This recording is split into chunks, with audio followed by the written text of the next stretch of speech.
Jemaat sekalian, mari kita semua bangkit berdiri. Shalom, selamat pagi jemaat yang dikasihi Tuhan. Raja Daud pernah menuliskan di dalam Mazmur 57, hatiku siap ya Allah, hatiku siap. Aku mau bernyanyi, aku mau bermazmur. Bangunlah wahai jiwaku, bangunlah hai gambus dan kecapi. Aku mau membangunkan fajar.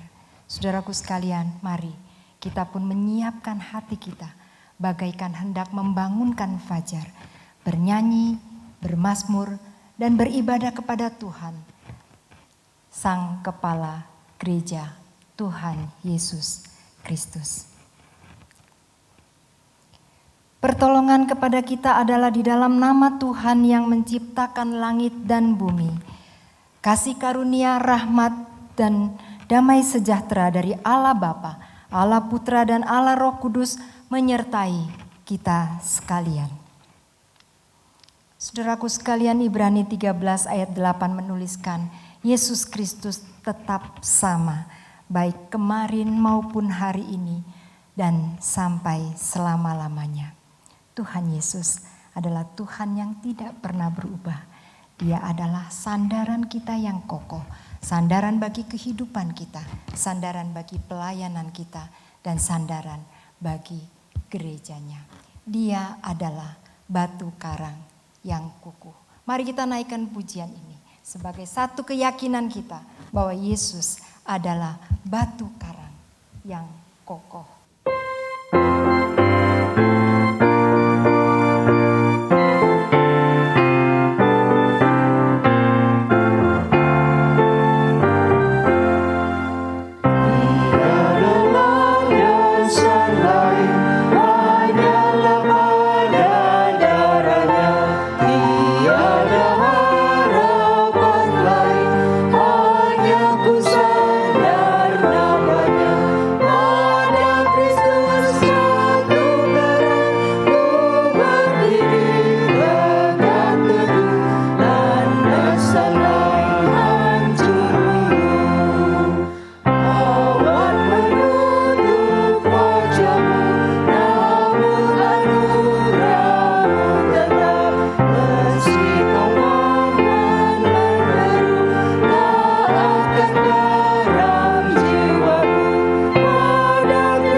Mari kita berdoa.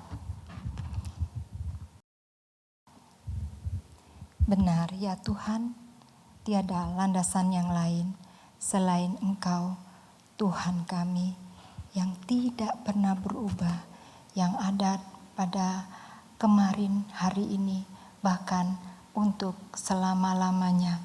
Tuhan jadi sandaran yang kokoh bagi kami, bagi hidup kami, bagi pelayanan kami, dan bagi gereja kami. Tuhan, kami mengucap syukur, kami mempunyai Tuhan yang tidak berubah, yang dapat kami percaya. Bapa, kami berdoa mohon Tuhan mengampuni kami.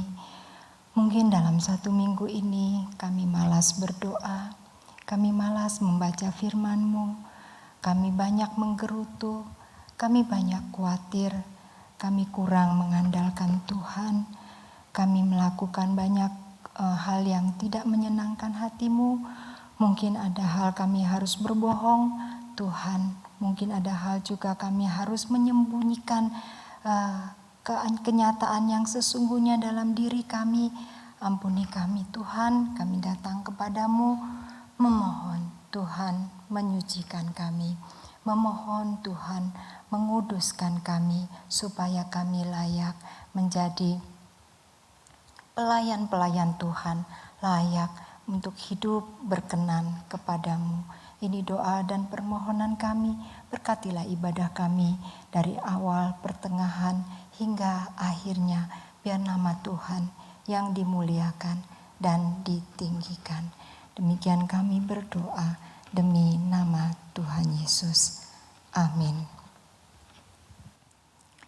Berita anugerah. Berita anugerah diambil dari Roma 5 ayat 8 dan 9. Akan tetapi Allah menunjukkan kasih-Nya kepada kita oleh karena Kristus telah mati untuk kita ketika kita masih berdosa. Lebih-lebih karena kita sekarang telah dibenarkan oleh darah-Nya, kita pasti akan diselamatkan dari murka Allah. Mari saudaraku sekalian, sebagai orang yang telah diselamatkan oleh darah Kristus, kita mengikrarkan pengakuan iman kita, pengakuan iman rasuli yang demikian bunyinya.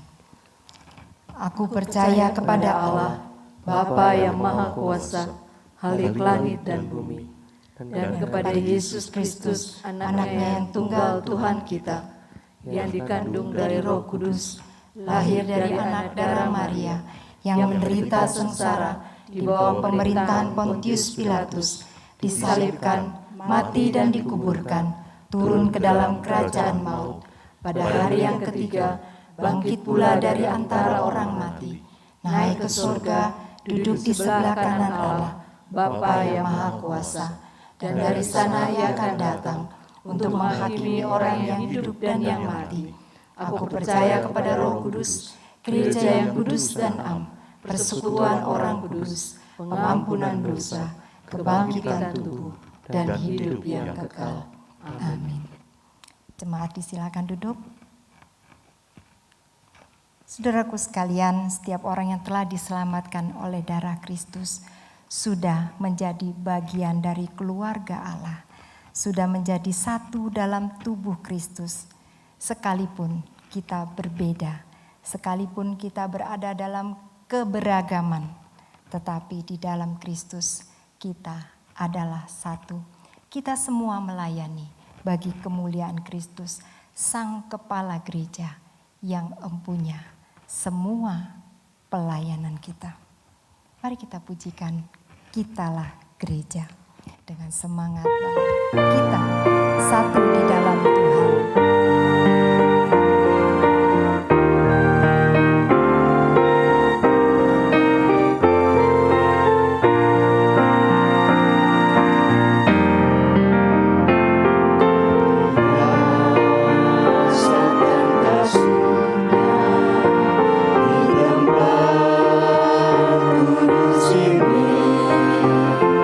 Di tengah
Kristus terdapat banyak anggota yang memiliki begitu banyak perbedaan dan keunikan.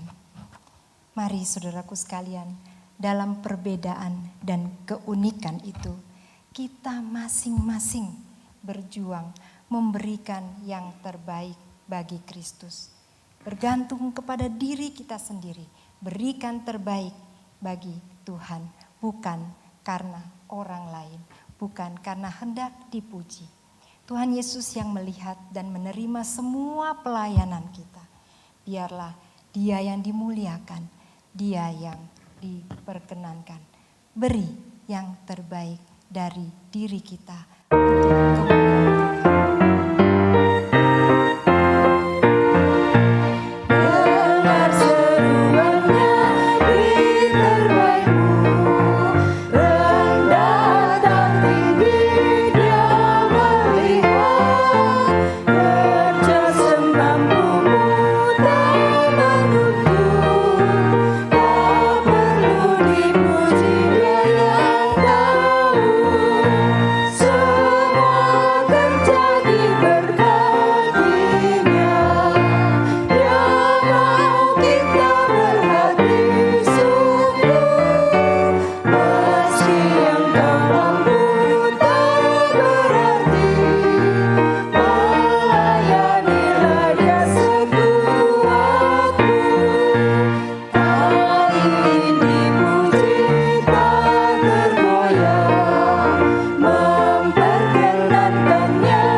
Kita siapkan diri kita untuk mendengarkan renungan firman Tuhan. Firman Tuhan pada pagi hari ini akan disampaikan oleh Pendeta Gindo Manuki. Silakan.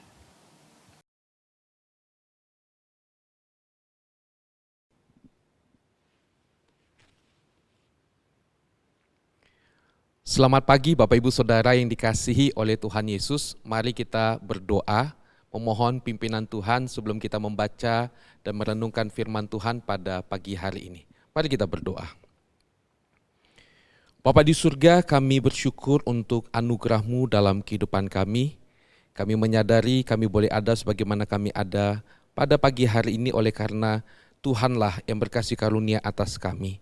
Terima kasih Bapa untuk kesempatan pagi hari ini kami bisa beribadah dan saat ini kami mau bersama belajar kebenaran firman-Mu. Tuhan, tolonglah kami umat-Mu yang penuh dengan keterbatasan ini, sehingga kami bisa memahami kebenaran firman-Mu. Dan kami dengan pertolongan-Mu juga Tuhan boleh menjadi pelaku firman yang setia, dan kami boleh hidup bagi Tuhan dan melayani akan Engkau ya Tuhan. Karena itu ya Bapa, tolong setiap kami di dalam perenungan firman-Mu pada pagi hari ini. Begitu juga Tuhan hamba-Mu yang akan men-sharingkan firman-Mu, Roh Kudus juga lah yang menolong akan hamba-Mu ini. Pakai dia untuk boleh menjadi alat di dalam tangan-Mu ya Tuhan. Terima kasih Bapa, berkati waktu ini, mohon kasih karunia-Mu turun atas kami semua ya Tuhan. Dalam nama Tuhan Yesus kami berdoa, amin. Bapak Ibu Saudara yang dikasihi oleh Tuhan Yesus, mari kita bersama membuka satu bagian firman Tuhan yang terambil dari 1 Korintus pasalnya yang ke-12, ayat 12 sampai dengan ayat 31. 1 Korintus pasal 12 ayatnya yang ke-12 sampai dengan 31. Saya akan membacakannya untuk kita sekalian, Bapak Ibu Saudara bisa mengikuti di layar ataupun Bapak Ibu bisa melihat di Alkitabnya masing-masing. Banyak anggota tetapi satu tubuh. Karena sama seperti tubuh itu satu dan anggota-anggotanya banyak. Dan segala anggota itu sekalipun banyak merupakan satu tubuh. Demikian pula Kristus. Sebab dalam satu roh kita semua, baik orang Yahudi maupun orang Yunani, baik budak maupun orang merdeka, telah dibaptis menjadi satu tubuh dan kita semua diberi minum dari satu roh. Karena tubuh juga tidak terdiri dari satu anggota tetapi atas banyak anggota. Andai kata kaki berkata, karena aku bukan tangan, aku tidak termasuk tubuh. Jadi benarkah ia tidak termasuk tubuh? Dan andai kata telinga berkata, karena aku bukan mata, aku tidak termasuk tubuh. Jadi benarkah ia tidak termasuk tubuh? Andai kata tubuh seluruhnya adalah mata, di manakah pendengaran? Andai kata seluruhnya adalah telinga, di manakah penciuman?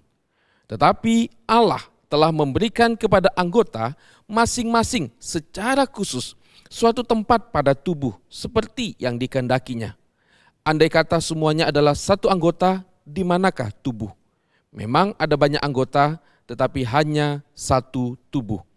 Jadi mata tidak dapat berkata kepada tangan, aku tidak membutuhkan engkau, dan kepala tidak dapat berkata kepada kaki, aku tidak membutuhkan engkau. Malahan justru anggota-anggota tubuh yang nampaknya paling lemah, yang paling dibutuhkan. Dan kepada anggota-anggota tubuh yang menurut pemandangan kita kurang terhormat, kita berikan penghormatan khusus. Dan terhadap anggota-anggota kita yang tidak elok, kita berikan perhatian khusus. Hal itu tidak dibutuhkan oleh anggota-anggota kita yang elok. Allah telah menyusun tubuh kita begitu rupa, sehingga kepada anggota-anggota yang tidak mulia diberikan penghormatan khusus. Supaya jangan terjadi perpecahan dalam tubuh, tetapi supaya anggota-anggota yang berbeda itu saling memperhatikan.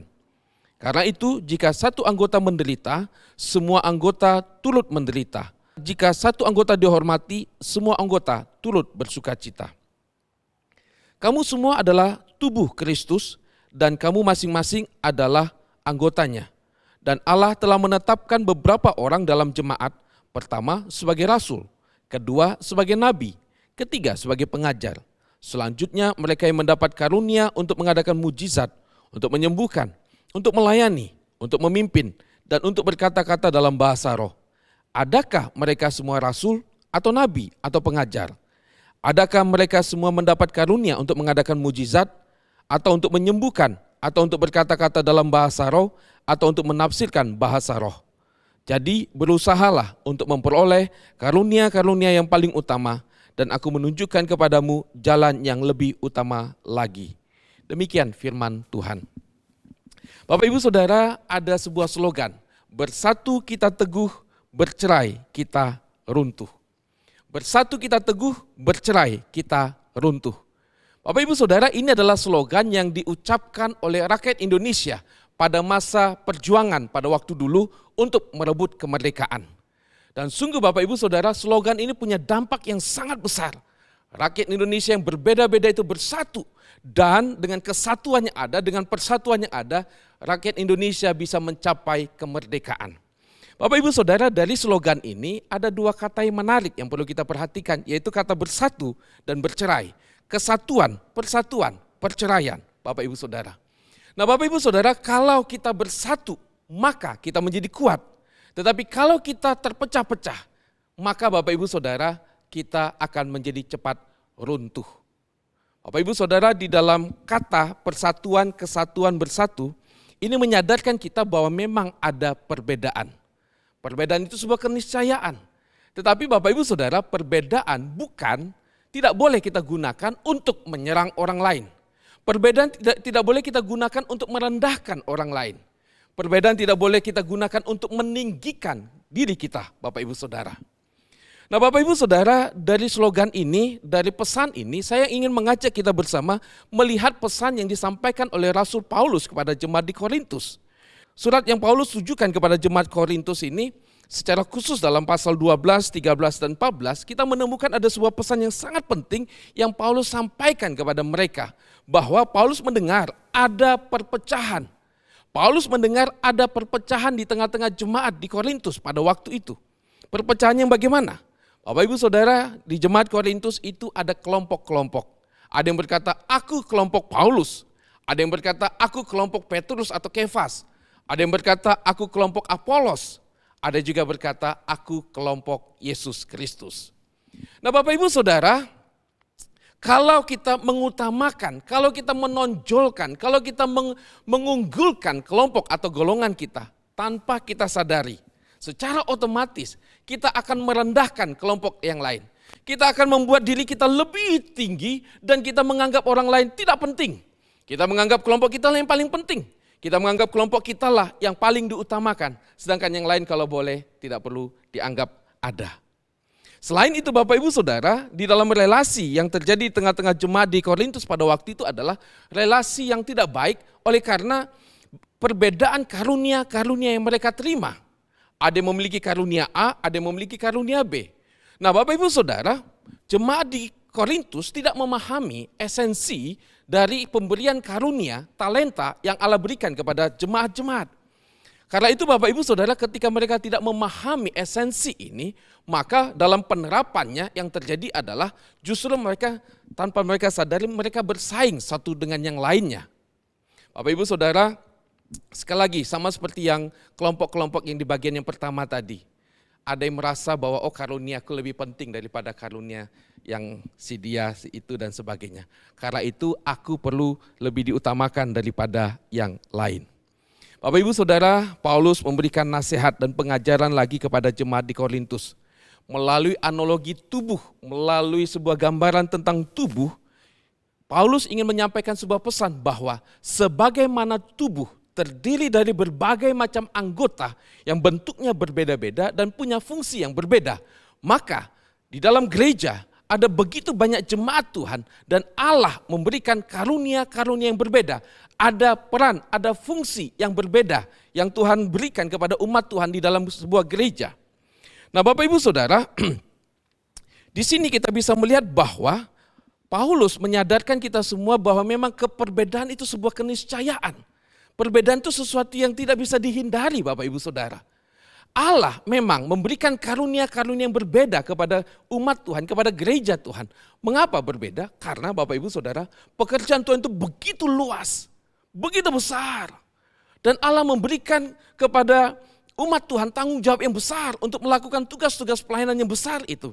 Karena itu diperlukan karunia-karunia yang begitu banyak. Allah itu adalah Allah yang kreatif Bapak Ibu Saudara. Nah Bapak Ibu Saudara, di dalam ayat 8 sampai dengan ayatnya yang ke-10, di situ Bapak Ibu Saudara, Rasul Paulus memaparkan tentang beberapa contoh dari karunia. Saya akan bacakan 1 Korintus 12 ayat 8 sampai dengan ayat 10. Sebab kepada yang seorang roh memberikan karunia untuk berkata-kata dengan hikmat, dan kepada yang lain roh yang memberikan karunia berkata-kata dengan pengetahuan. Dan kepada yang seorang roh yang sama memberikan iman, dan kepada yang lain yang memberikan karunia untuk menyembuhkan. Ayat 10, kepada yang seorang roh memberikan kuasa untuk mengadakan mujizat, dan kepada yang lain ia memberikan karunia untuk bernubuat, dan kepada yang lain lagi ia memberikan karunia untuk membedakan bermacam-macam roh. Kepada yang seorang ia memberikan karunia untuk berkata-kata dengan bahasa roh, dan kepada yang lain ia memberikan karunia untuk menafsirkan bahasa roh. Nah Bapak Ibu Saudara, di dalam ayat-ayat ini Paulus memaparkan ada cukup banyak karunia Dan di dalam bagian yang lain, di dalam surat Roma pasal 12 ayat 4 sampai dengan ayat 6 sampai dengan ayat 8 maksud saya. Nah, Paulus di situ juga menyampaikan ada beberapa karunia. Dia katakan demikianlah kita mempunyai karunia yang berlain-lainan menurut kasih karunia yang dianugerahkan kepada kita. Jika karunia itu adalah bernubuat, baiklah ia melakukannya sesuai dengan iman kita. Jika karunia untuk melayani, baiklah kita melayani. Jika karunia untuk mengajar, baiklah kita mengajar. Jika karunia untuk menasihati, baiklah kita menasihati. Siapa yang membagi-bagikan sesuatu, hendaklah ia melakukannya dengan hati yang ikhlas. Siapa yang memberi pimpinan, hendaklah ia melakukannya dengan rajin. Siapa yang menunjukkan kemurahan, hendaklah ia melakukannya dengan sukacita. Bapak Ibu Saudara, jadi kita bisa melihat ada begitu banyak karunia dan memang Allah merancang karunia-karunia yang berbeda itu. Sekali lagi Bapak Ibu Saudara, karunia yang berbeda bukan membuat kita saling menyerang satu dengan yang lain, tetapi ada pengajaran yang penting yang Paulus ingin sampaikan lewat pesan ini. Karena itu Bapak Ibu Saudara, saya mau mengajak kita bersama belajar apa yang ingin Paulus sampaikan kepada kita tentang konsep kesatuan di dalam perikop ini. Yang pertama Bapak Ibu Saudara, kita bisa melihat bahwa Allah, Tuhan kita itu adalah pribadi yang memiliki otoritas dan kehendak di dalam gerejanya. Nah, saya akan mengajak untuk kita melihat ayat 18. Tetapi Allah telah memberikan kepada anggota masing-masing secara khusus suatu tempat pada tubuh seperti yang dikehendakinya. Sekali lagi saya ulangi. Tetapi Allah telah memberikan kepada anggota masing-masing secara khusus suatu tempat pada tubuh seperti yang dikehendakinya. Nah, Bapak Ibu Saudara, kalau kita melihat ayat ini, maka kita menemukan sebuah kebenaran bahwa Allah adalah pribadi yang memiliki otoritas dan wewenang untuk dia memberikan karunia-karunia rohani yang dikehendakinya. Kepada si A, Allah memberikan karunia ini dan itu. Kepada si B, Allah memberikan karunia yang lainnya. Kepada si C, Allah juga memberikan karunia yang lain. Kepada si A, Allah bisa memberikan 2 karunia, talenta. Kepada si B, Allah bisa memberikan 3 talenta, 3 karunia rohani. Kepada si C, Allah bisa memberikan 5 dan sebagainya. Nah Bapak Ibu Saudara, dari sini kita bisa melihat bahwa Allah kita itu adalah Allah yang memiliki hak prerogatif untuk memberikan karunia-karunia rohani seturut dengan apa yang dia kehendaki. Seturut dengan rencananya, seturut dengan hikmat yang dia miliki. Nah karena itu Bapak Ibu Saudara, saya mau mengajak untuk kita bersama-sama merenungkan hal ini. Kalau Allah yang punya rencana, kalau Allah yang punya hak, wewenang untuk mengatur semuanya ini, mari kita menerima pengaturan Tuhan ini. Kadang-kadang Bapak Ibu Saudara terbersit dalam pikiran kita, enak ya si A. Dia punya karunia ini, dia punya karunia itu. Aku, karuniaku apalah, talentaku apalah. Bapak Ibu Saudara, spirit seperti ini, sikap seperti ini muncul dari sebuah sikap hati sebenarnya. Sikap hati di mana kita ini lebih memperhatikan, lebih fokus kepada apa yang orang lain punya dan kita merasa aku nggak punya itu. Kita lebih memperhatikan orang lain punya dan aku nggak punya. Nah Bapak Ibu Saudara, kalau kita terus memperhatikan apa yang orang lain punya dan saya tidak punya, maka kita tidak akan pernah menyadari bahwa kita pun diberikan sesuatu yang khusus di dalam diri kita. Allah di sini berkata bahwa dia memberikan masing-masing itu secara khusus. Perhatikan Bapak Ibu Saudara. Jadi setiap jemaat, setiap kita memiliki karunia khusus, memiliki anugerah khusus, memiliki talenta, karunia rohani yang Allah sediakan bagi kita. Selama sekali lagi kita hanya fokus kepada orang punya ini, punya itu, sedangkan saya nggak punya. Maka Bapak Ibu Saudara, kita tidak akan pernah bisa menyadari bahwa kita diberikan sesuatu yang istimewa dan kita tidak akan pernah menggunakan itu dan kita tidak akan pernah memuliakan Allah. Sebaliknya, kita hanya akan mengeluh, protes, marah sama Tuhan. Aku nggak punya, aku nggak punya. Bapak Ibu Saudara, saya teringat dengan sebuah cerita. Ada seorang anak kecil menangis. Dia menangis. Lalu pamannya datang. Kenapa kamu menangis? Paman, uangku 20.000 hilang. Nah, sambil menangis lagi. Nah, melihat anak yang menangis seperti ini, sang paman kasihan. Dia berikan uang 20.000. Lalu anak ini ketika dia melihat uang 20.000, wah dia tersenyum. Tapi tiba-tiba dia menangis lagi. Dia menangis lagi. Nah pamannya bingung, loh kok kamu menangis lagi?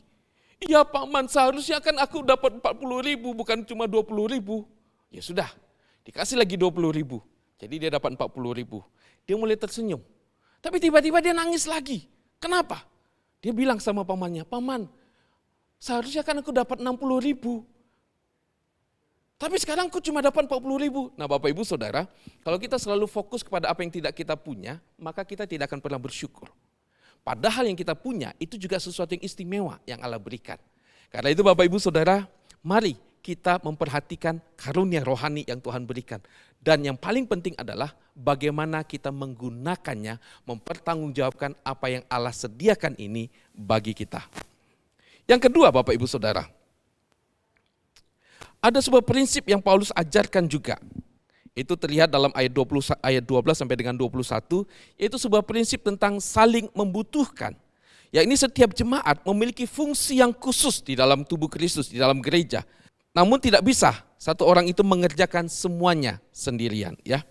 Nah saya akan mengajak untuk melihat ayat 13 saja Bapak Ibu Saudara. Ya.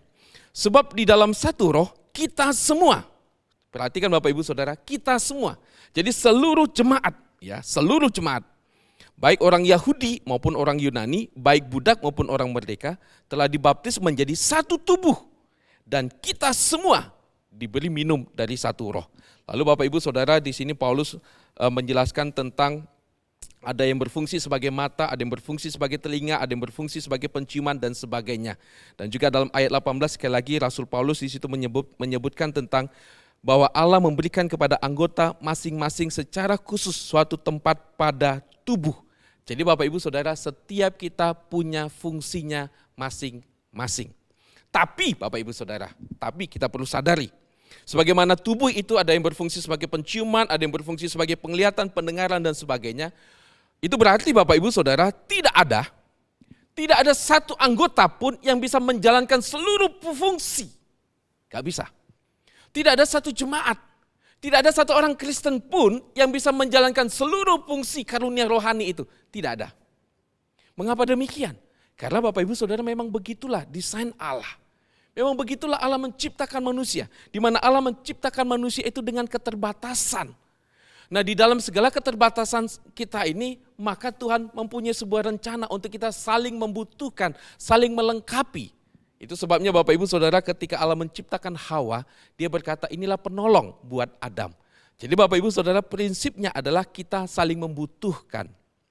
Saya ambil contoh Bapak Ibu Saudara, misalnya saya akan mengambil barang di tempat sana. Bapak Ibu Saudara ketika saya akan mengambil barang yang ada di depan sana, misalnya saya akan berjalan. Bapak Ibu Saudara ketika saya akan mengambil barang itu, fungsi organ tubuh saya yang berfungsi, organ tubuh saya yang bekerja bukan cuma kaki. Bukan cuma kaki, juga bukan cuma mata, juga bukan cuma tangan. Ada organ lagi yang lain yang tidak kelihatan. Misalnya nih, jantung, paru-paru, dan sebagainya Bapak Ibu Saudara. Jadi prinsipnya Bapak Ibu Saudara, ketika kita mau mengerjakan sesuatu, apalagi pekerjaan Tuhan yang sangat besar, yang sangat luas ini, Allah mengajarkan kepada kita satu prinsip yang sangat penting, saling membutuhkan, saling mensupport satu dengan yang lain. Kita tidak bisa sendirian. Allah memang mendesain kita seperti itu untuk kita saling membantu satu dengan yang lainnya. Bapak Ibu Saudara, begitu juga dengan apa yang terjadi di tengah-tengah gereja kita. Saya mensyukuri anugerah Tuhan dengan melihat ada sebuah kebersamaan yang manis di tengah-tengah jemaat kita. Saya sebagai rohaniwan yang Tuhan percayakan sebagai gembala sidang, saya menyadari saya membutuhkan rekan-rekan rohaniwan yang lain. Saya bersyukur Tuhan menyediakan begitu banyak hamba-hamba Tuhan yang mensupport pelayanan di tempat di gereja kita. Saya juga bersyukur, berterima kasih karena Tuhan juga menyediakan rekan-rekan majelis yang membantu dalam pelayanan di gereja kita di tempat ini. Saya juga bersyukur, berterima kasih kepada Tuhan sebab begitu banyak aktivis, begitu banyak jemaat-jemaat Tuhan yang punya hati, yang punya kerinduan, yang punya beban untuk bersama-sama melayani. Kita saling membutuhkan satu dengan yang lainnya. Bapak Ibu Saudara, prinsip ini sangat-sangat luar biasa pentingnya untuk kita terus bisa sebagai satu tubuh dalam kebersamaan ini kita saling membutuhkan satu dengan yang lainnya. Pekerjaan Tuhan itu begitu luas, pekerjaan Tuhan itu begitu besar, dan kita tidak mampu mengerjakannya sendirian. Kita saling membutuhkan. Yang ketiga, Bapak Ibu Saudara, prinsip yang Paulus ajarkan tentang kesatuan yaitu adalah saling peduli dan saling menolong. Mari kita memiliki sikap yang benar satu terhadap yang lainnya. Nah, Bapak Ibu Saudara bisa melihat itu dalam ayat 22 sampai dengan ayat 26. Malahan justru anggota-anggota tubuh yang nampaknya paling lemah, yang paling dibutuhkan. Dan kepada anggota-anggota tubuh yang menurut pemandangan kita kurang terhormat, kita berikan penghormatan khusus. Dan terhadap anggota-anggota kita yang tidak elok, kita berikan perhatian khusus. Hal itu tidak dibutuhkan anggota-anggota kita yang elok.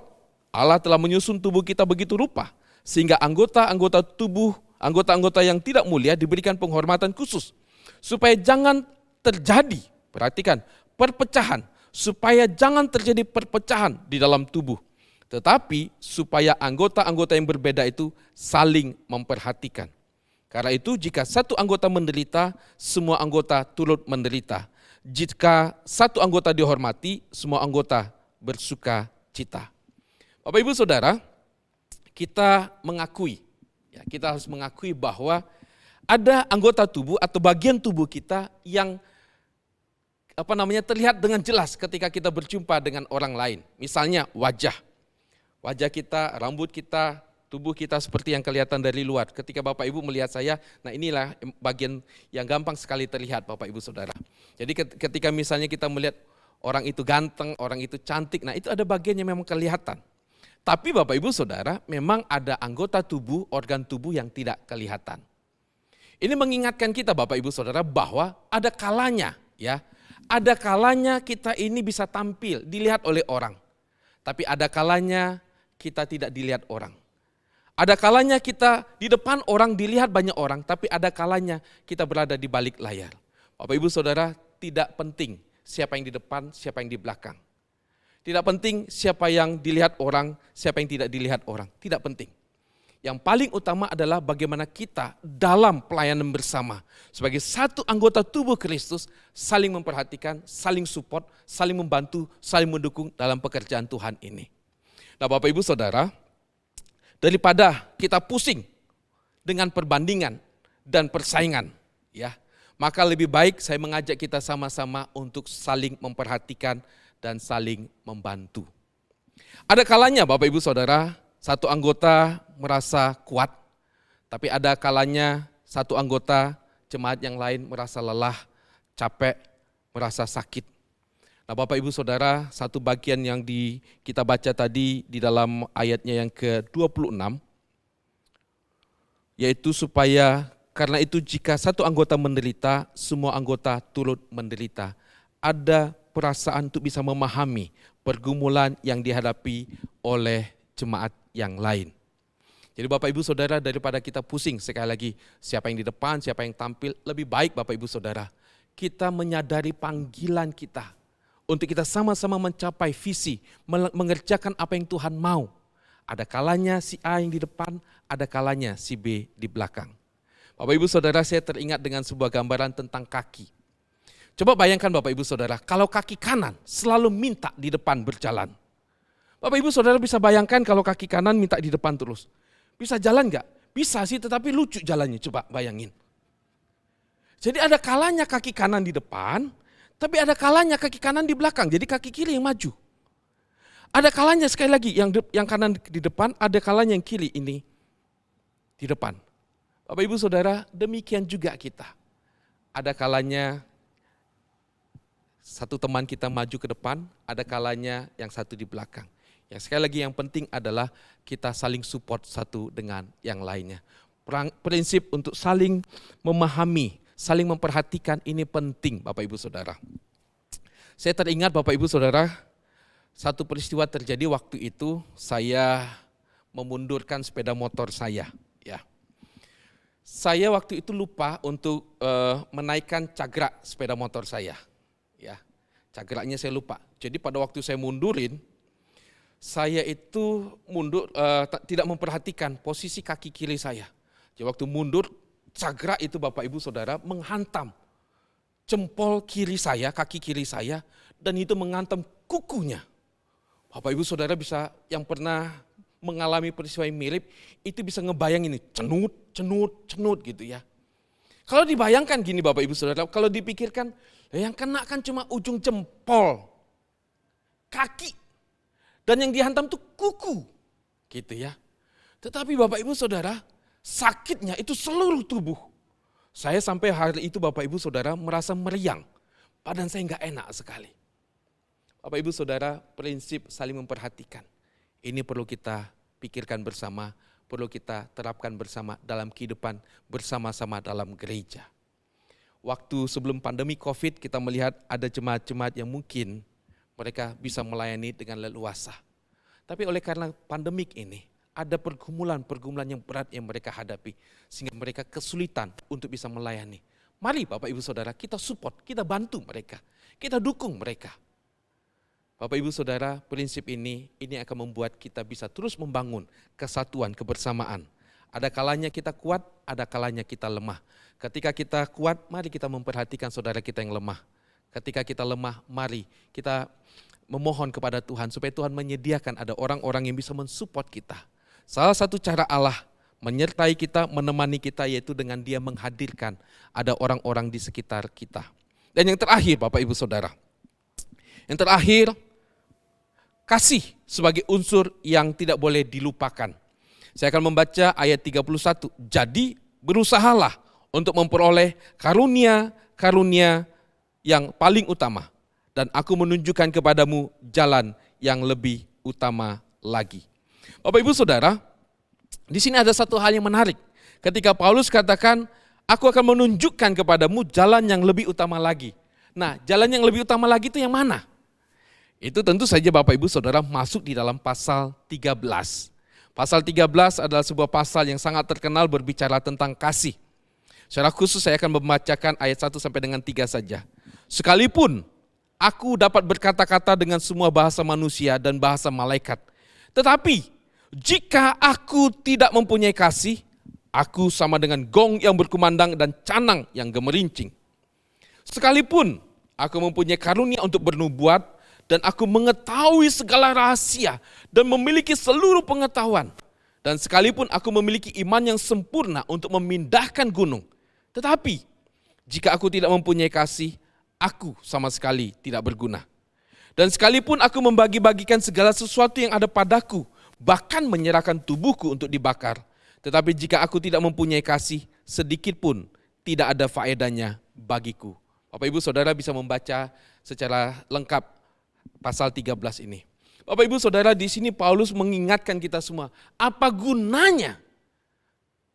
Apa gunanya kita memiliki begitu banyak karunia-karunia, tetapi kita kehilangan kasih?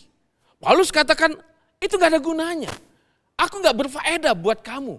Karena ketika Allah memberikan karunia-karunia itu adalah untuk membangun, untuk kepentingan bersama. Karena itu Bapak Ibu Saudara, di sini Paulus itu mengajarkan sekali lagi tentang apa itu kasih dan bagaimana menerapkan kasih itu di dalam relasi kebersamaan, khususnya Bapak Ibu Saudara dalam pelayanan. Karunia-karunia itu penting, penting Bapak Ibu Saudara. Paulus katakan itu memang utama.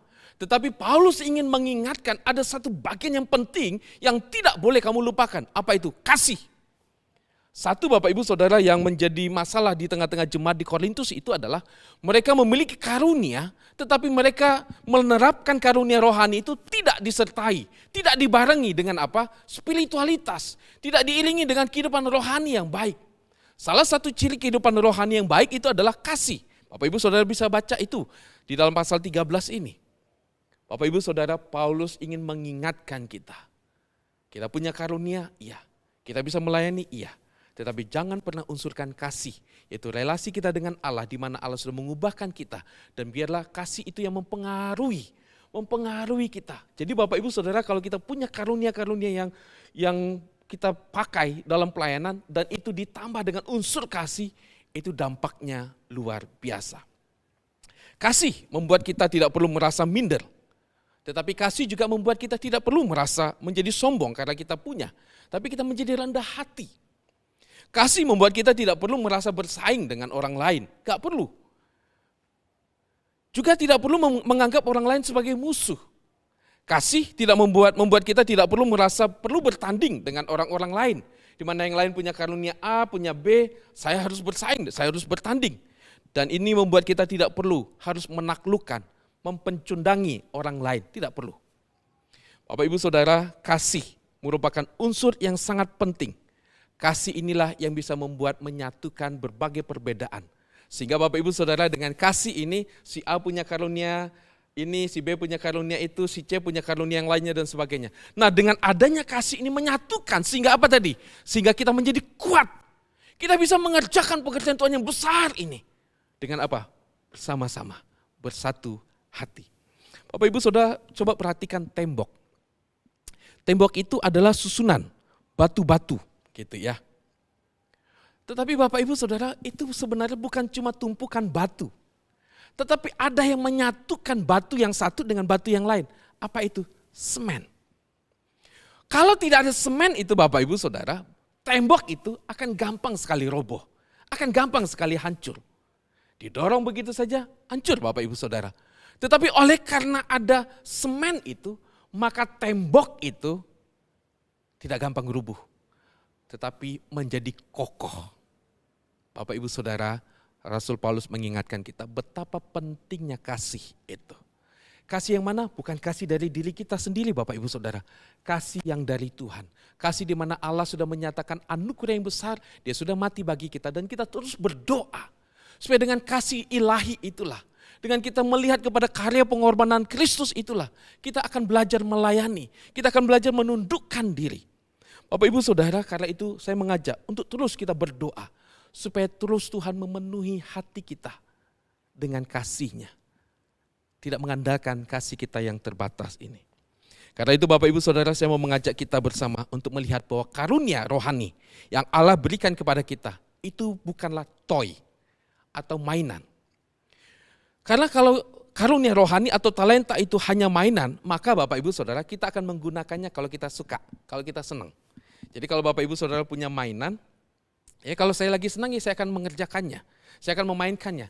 Tapi kalau saya sudah nggak senang, ya sudah saya akan tinggalkan. Bapak Ibu Saudara, karunia rohani, talenta itu bukan toy, bukan mainan. Atau sekedar iseng-iseng, oh ya saya mau melayani ya sekedar isi waktu lah gitu. Enggak. Karunia rohani itu juga bukan trofi, sebuah piala yang kita pajang. Tujuannya apa dipajang? Ya tujuannya supaya orang lain lihat, aku punya loh. Jadi ketika kita menggunakan karunia kita, ketika kita melayani menggunakan talenta, itu bukan sedang show. Bukan. Tapi Bapak Ibu Saudara, karunia rohani itu adalah tool. Apa itu? Alat. Yang Allah berikan kepada kita. Kapasitas yang besar yang Allah berikan kepada kita. Untuk apa? Mengerjakan maksud dan rencana Allah. Jadi Bapak Ibu Saudara, karunia rohani itu bukan toy, bukan mainan. Kalau saya suka, saya mau kerjakan. Itu juga bukan sebuah trofi sebagai sebuah pajangan supaya orang lain tahu bahwa saya punya karunia ini. Tetapi itu adalah tool, yaitu alat. Di mana Allah mau memakai kita. Di mana Allah yang memberikan karunia itu memperlengkapi kita dengan karunia itu. Karena Allah mau memakai kita untuk mengerjakan maksudnya di dalam dunia ini. Karena itu Bapak Ibu Saudara, mari saya mengajak kita bersama membangun terus kesatuan di tengah-tengah gereja kita. Kesatuan ini hanya bisa tercipta kalau kita terus hati kita diisi dengan kasih Allah. Hanya dengan kesatuan di dalam kasih, maka kita bisa bekerja sama untuk menjalankan visi dari Allah. Hanya dengan kesatuan dalam kasih, maka kita bisa saling memperhatikan. Dan dengan demikian kita bisa terus bergandengan tangan melayani Tuhan, mengerjakan pekerjaan Tuhan. Ada misi, ada visi yang Allah berikan kepada gerejanya, termasuk kepada gereja kita untuk kita kerjakan. Dan kiranya kita boleh bersatu hati sebagai satu tubuh, walaupun ada banyak anggota, kita melayani bersama-sama. Amin. Mari kita berdoa. Bapa di surga, kami bersyukur untuk firman-Mu yang mengingatkan kepada kami bahwa Tuhan punya rencana yang khusus, yang istimewa bagi kami semua. Tuhan menyelamatkan kami dan Tuhan mau memakai kami. Tuhan memperlengkapi kami dengan karunia rohani, supaya kami boleh menjadi alat yang efektif di dalam tangan-Mu.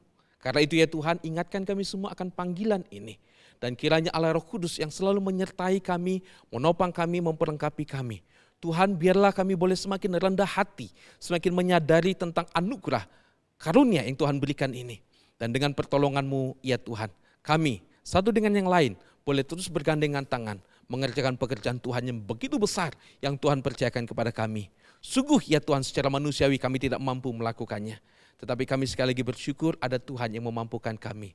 Ada rekan-rekan, ada keluarga, ada satu tubuh di mana kami boleh bergandengan tangan mengerjakan maksud Tuhan. Karena itu ya Bapa, tolong kami semua jemaat-Mu, supaya kami boleh terus melayani akan Engkau, mengarahkan hati kami hanya kepada Engkau, dan terus kami punya kerinduan untuk memuliakan nama-Mu. Terima kasih Bapa, penuhi kami dengan kasih-Mu dan mohon anugerah-Mu untuk kami semua. Dalam nama Tuhan Yesus kami berdoa. Amin.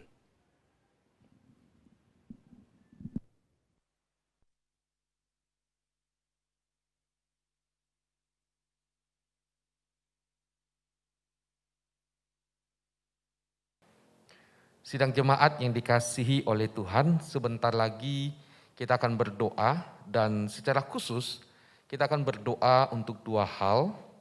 Yang pertama kita akan berdoa untuk peneguhan majelis periode 2021 sampai dengan 2023 dan peneguhan ini nanti akan diadakan di KU yang kedua. Lalu yang kedua kita akan berdoa khusus untuk persembahan syukur di awal tahun. Nah Bapak Ibu Saudara, dalam ibadah kita di pagi ini, kita juga akan memberikan persembahan syukur di awal tahun. Bapak Ibu Saudara, berkaitan dengan persembahan syukur ini, ada satu ayat firman Tuhan yang akan saya bacakan untuk kita sekalian, yang melandasi persembahan yang akan kita lakukan pada pagi hari ini. Mazmur pasal 40 ayat yang kelima. Banyaklah yang telah Kau lakukan, ya Tuhan Allahku, perbuatan-Mu yang ajaib dan maksud-Mu untuk kami. Tidak ada yang dapat disejajarkan dengan Engkau. Aku mau memberitakan dan mengatakannya, tetapi terlalu besar jumlahnya untuk dihitung.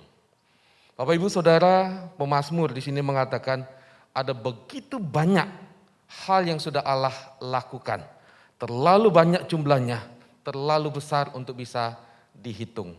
Bapak Ibu Saudara, ayat ini mengingatkan kita bahwa apa yang sudah kita alami, yang sudah kita jalani di tahun 2020 sampai dengan hari ini.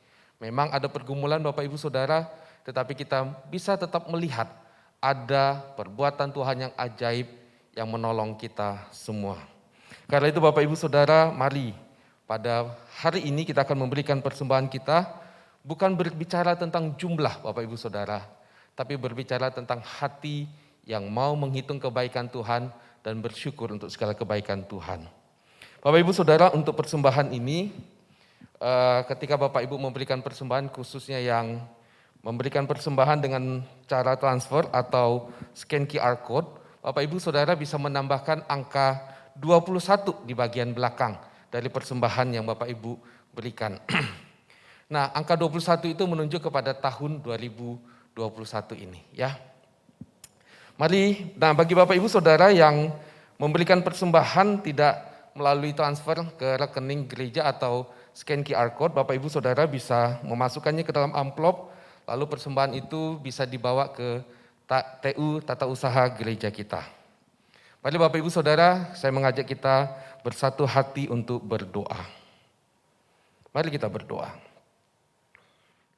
Bapa di surga, kami mengucapkan syukur dan terima kasih kepada Engkau, ya Bapa, Allah yang sudah memimpin kami melewati hari demi hari di tahun 2020.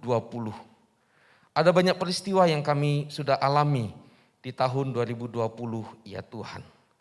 Ada kalanya kami menangis, ada kalanya kami tertawa, ada kalanya kami bergumul. Tetapi ketika kami melihat semua pergumulan-pergumulan itu, ya Tuhan, dan kami boleh melihat apa yang kami alami hari ini, kami bisa bersyukur, ya Tuhan. Kami tetap bisa melihat perbuatan Tuhan yang ajaib, melampaui pikiran kami. Karena itu ya Tuhan, pada pagi hari ini kami menaikkan syukur, pujian kepada Engkau, Allah kami yang sudah mengasihi kami. Terima kasih ya Tuhan. Dan biarlah ya Bapak, semuanya ini boleh membuat kami semakin banyak belajar tentang Tuhan.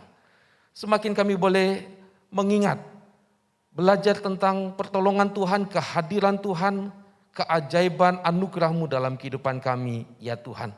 Karena itu ya Tuhan, pada pagi hari ini kami membawa persembahan kami dari hati kami yang paling dalam.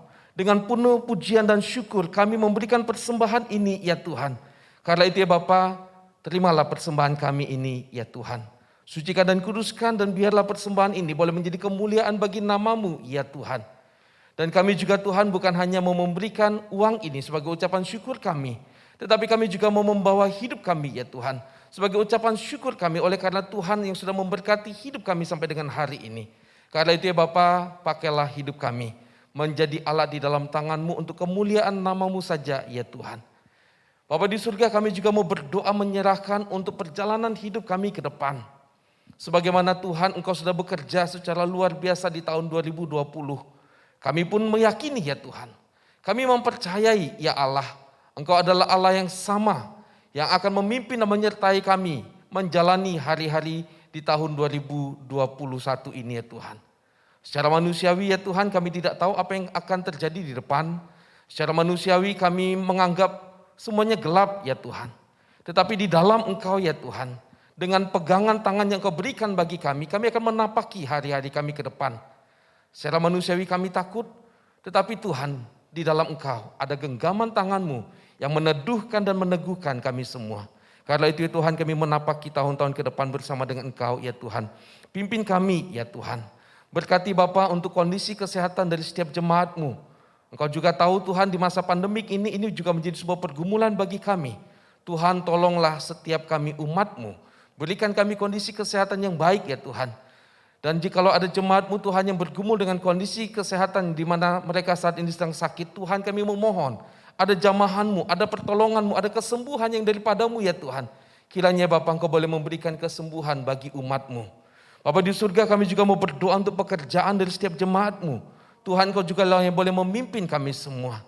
Sungguh ya Tuhan, COVID ini membawa dampak yang sangat besar dalam kondisi ekonomi dan pekerjaan dari setiap jemaat-Mu. Karena itu ya Bapa, kami memohon, Tuhanlah yang memberkati seluruh jemaat-Mu. Berikan kami hikmat ya Tuhan. Berikan kami jalan keluar di tengah-tengah segala kesulitan dan mungkin di mana kami merasa buntu hari-hari ini Tuhan. Berikan kami hikmat dan bukakan jalan bagi kami ya Tuhan. Sehingga kami bisa melihat pertolongan Tuhan dan kami boleh mengalami kemenangan di dalam Engkau ya Tuhan. Berkati juga Bapa setiap keluarga anak-anak-Mu. Berkati setiap suami, setiap ayah. Berkati setiap istri, setiap mama, setiap ibu. Tolong kami juga Tuhan supaya kami bisa menjalankan peran kami ini dengan baik di tengah-tengah keluarga kami. Berkati juga Tuhan setiap anak, di mana anak-anak yang ada di tengah-tengah keluarga Tuhan pimpin, Tuhan memelihara kehidupan mereka. Berkati ya Tuhan, sehingga sungguh setiap keluarga dari gereja umat-Mu gereja Kalam Kudus tempat ini Tuhan, keluarga-keluarga boleh menjadi keluarga yang melayani Engkau, yang memuliakan akan Engkau ya Tuhan. Bapa di surga, kami juga saat ini mau berdoa untuk peneguhan majelis, khusus ya Tuhan yang nanti akan diadakan di kebaktian umum yang kedua. Tuhan, kami memohon kiranya Tuhan yang boleh pimpin seluruh rangkaian ibadah di KU kedua dan juga pelaksanaan peneguhan majelis ini ya Tuhan. Tuhan yang memberkati setiap calon-calon majelis yang akan melayani di periode yang akan datang. Tuhanlah yang Kau memberkati dan mengurapi mereka semua. Ada kegentaran yang kami rasakan Tuhan ketika kami akan melayani Engkau di periode yang akan datang. Tetapi kami menyadari Engkau Allah yang memanggil kami, Engkau Allah yang akan menyertai kami, Engkau Allah yang akan memperlengkapi kami, dan Engkau Allah yang akan menopang kami semua. Karena itu Tuhan, berkati, sertai, dan urapi setiap hamba-hamba-Mu ini. Kami juga berdoa Tuhan untuk Pendeta Karyanto yang akan melayani, kiranya Tuhan juga boleh memberkati dan memakai hamba-Mu ini.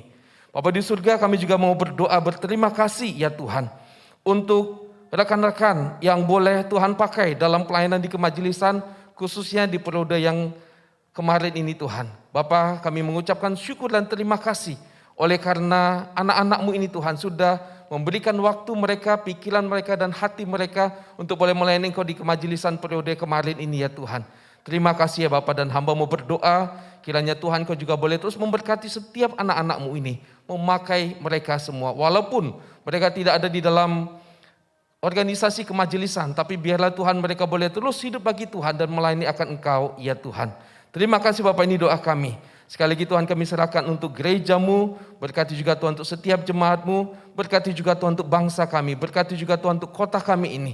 Khususnya Tuhan di masa pandemik ini, kami memohon anugerah-Mu ya Tuhan. Terima kasih Bapak, ini doa kami. Sekali lagi kami bersyukur untuk anugerah-Mu. Sekali lagi Tuhan, kami menyerahkan hidup kami ke dalam tangan-Mu. Tuhanlah yang memimpin kami semua. Terpujilah Engkau ya Tuhan, dalam nama Tuhan Yesus kami berdoa. Amin. Bapak Ibu Saudara yang dikasihi oleh Tuhan Yesus, kita bersyukur untuk ibadah kita pada pagi hari ini. Dan kita mengucap syukur juga kepada Tuhan untuk firman Tuhan yang boleh kita dengarkan. Dan biarlah ini boleh mengingatkan kita semua untuk kita boleh menyadari panggilan kita, khusus ya di dalam gereja kita di tempat ini, bahwa kita ada untuk boleh melakukan pekerjaan Tuhan. Terima kasih juga untuk semua rekan, Bapak Ibu Saudara yang boleh terlibat dalam pelayanan pada pagi hari ini. Terima kasih dan kiranya Tuhan yang boleh memberkati kita semua. Bapak Ibu Saudara, untuk persembahan, bagi Bapak Ibu Saudara yang ingin memberikan persembahan bisa memberikan persembahan dengan melakukan transfer ke rekening gereja kita atau scan QR Code. Dan sekali lagi Bapak Ibu Saudara, untuk persembahan syukur di awal tahun perlu ditambahkan 21 di bagian belakangnya, misalnya Bapak Ibu Saudara 50.000-50021, atau bagi Bapak Ibu yang mungkin memberikan 100.000 misalnya 100.021, atau kalau memberikan persembahan 1 juta 100.00021. Jadi ada angka 21-nya bagian belakang. Dan Bapak Ibu Saudara, biarlah seluruh persembahan kita menjadi sebuah persembahan yang memuliakan nama Tuhan, dan Tuhan boleh memakai seluruh persembahan kita bagi kemuliaan nama Tuhan. Bapak Ibu Saudara, untuk warta berikutnya, mari kita perhatikan warta tayang berikut ini. Shalom jemaat sekalian. Kebaktian doa streaming Selasa 19 Januari 2021 akan dilayani oleh penginjil Yeskiel Hartanto. Kebaktian doa akan dimulai pada pukul 6 sore dan dapat diakses di YouTube channel GKKK Malang. Ibadah streaming minggu depan, tanggal 24 Januari 2021, akan dilayani oleh penginjil Esther Gunawan Sulistyo dan ibadah youth akan dilayani oleh penginjil Jamie Waroka. Ibadah streaming minggu depan dapat diakses di YouTube channel GKKK Malang, dan ibadah umum yang pertama akan ditayangkan di Malang TV pukul 6 pagi dan disiarkan di Radio RRI frekuensi 91,5 FM pada pukul 7.30 pagi. Mohon dukungan doa bagi pelayanan di gereja kita. Selamat hari Minggu, Tuhan Yesus memberkati. Bapak Ibu Saudara, secara khusus saya mau mengingatkan kita semua, tolong doakan untuk peneguhan majelis yang nanti akan diadakan di KU yang kedua. Tolong doakan untuk rekan-rekan majelis yang akan melayani di periode yang akan datang. Kiranya Tuhan yang memberkati dan memperlengkapi setiap majelis yang akan melayani. Dan terakhir Bapak Ibu Saudara, mari kita terus memperketat protokol kesehatan. Dimanapun kita berada, kemanapun kita pergi, tolong memperhatikan protokol kesehatan. Gunakan masker, selalu mencuci tangan, dan jangan lupa terus doakan bangsa kita. Kita akan mengakhiri ibadah kita pagi hari ini. Saya undang semuanya bangkit berdiri. Mari kita menaikkan pujian doksologi, segala kemuliaan hanya bagi Allah kita.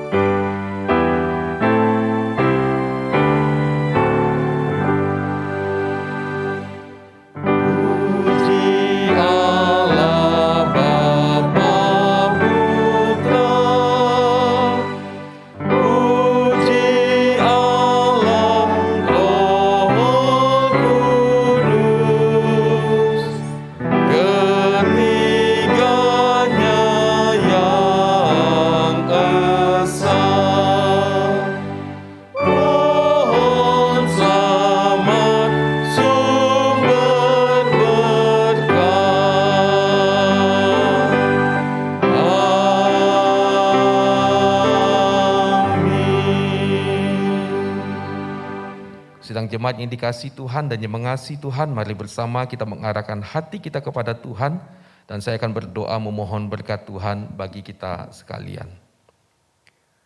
Tuhan memberkati engkau dan melindungi engkau. Tuhan menyinari engkau dengan wajah-Nya dan memberi engkau kasih karunia. Tuhan menghadapkan wajah-Nya kepadamu dan memberi engkau damai sejahtera. Amin.